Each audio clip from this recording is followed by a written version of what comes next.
পটুয়াখালী নিয়ে একটু জানতে চাই যে পটুয়াখালীতে মোট আসন সংখ্যা আছে চারটি। সেই পটুয়াখালী নিয়ে একটু জানবো যে পটুয়াখালীর নির্বাচনের যে অবস্থা এবং আমরা আজকে পটুয়াখালী ১ নিয়ে আলোচনা করব। সেখানকার যেই মোট ১০০ যেই ৭৬টি ভোট কেন্দ্র রয়েছে, পটুয়াখালী ১-এর যেই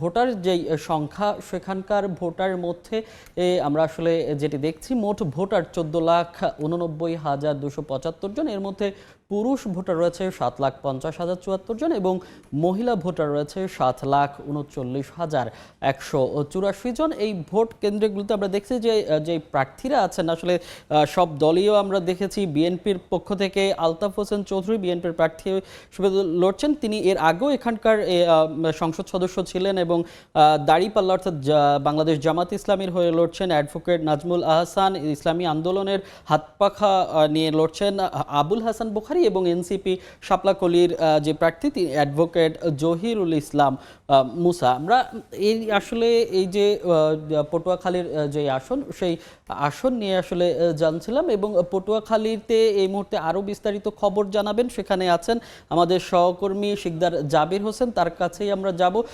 জাবির, সেখানকার এই যে পটুয়াখালী ১ আসনের আসলে সবশেষ যে সমীকরণ, সেটি আসলে কোন দিকে যাচ্ছে বলে আপনি মনে করেন? আনুষ্ঠানিকভাবে নির্বাচনী প্রচারণা এখনও শুরু হয়নি, তবে পটুয়াখালীতে কিন্তু নির্বাচনের ঢামাঢোল বাজতে শুরু করেছে। প্রার্থীরা মাঠে সক্রিয় রয়েছেন। পটুয়াখালী যে ১ আসন, এটি পটুয়াখালী সদর, দুমকি এবং মির্জাগঞ্জ উপজেলা নিয়ে গঠিত। এই আসনে বিএনপি প্রার্থী দিয়েছেন দলের ভাইস চেয়ারম্যান আলতাফ হোসেন চৌধুরী, যিনি সাবেক স্বরাষ্ট্র ও বাণিজ্য মন্ত্রী ছিলেন এবং বিমান বাহিনীর প্রধানও ছিলেন। তার বিপরীতে জামায়াত ইসলামী প্রার্থী দিয়েছেন জেলা আমির অ্যাডভোকেট নাজমুল আহসান এবং এখানে এবি পার্টি প্রার্থী হয়েছেন দলের সিনিয়র ভাইস চেয়ারম্যান অবসরপ্রাপ্ত মেজর আব্দুল ওয়াহাব মিনার। এখানে এনসিপি গণ অধিকার পরিষদও প্রার্থী দিয়েছেন, ইসলামী আন্দোলন প্রার্থী দিয়েছেন। তবে সবশেষ এই আসনে হাড্ডাহাড্ডি লড়াই হতে পারে বিএনপি এবং জামাতের মধ্যে। যদিও বিএনপির হেভিওয়েট নেতা আলতাফ হোসেন চৌধুরীর বিপরীতে ততটা শক্ত প্রার্থী দেয়নি জামাত, যার ফলে বিএনপি কিন্তু অনেকটা ফুরফুরে মেজাজে রয়েছে। তবে জামায়াত ইসলামী যেই বিষয়টিকে কাজে লাগাতে চায় সেটি হলো বিএনপির এখানে অভ্যন্তরীণ একটি কোন্দল রয়েছে।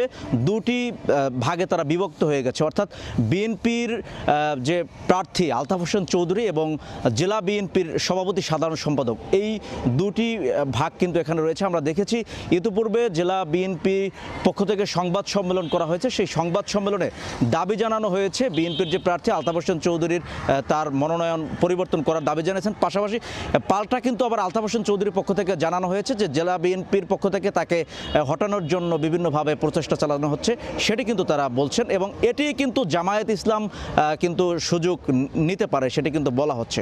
তো পটুয়াখালীর ১ আসনের নির্বাচনের হালচাল আমার কাছে এতটুকু সব শেষ ছিল। জাবির, আপনাকে অসংখ্য ধন্যবাদ।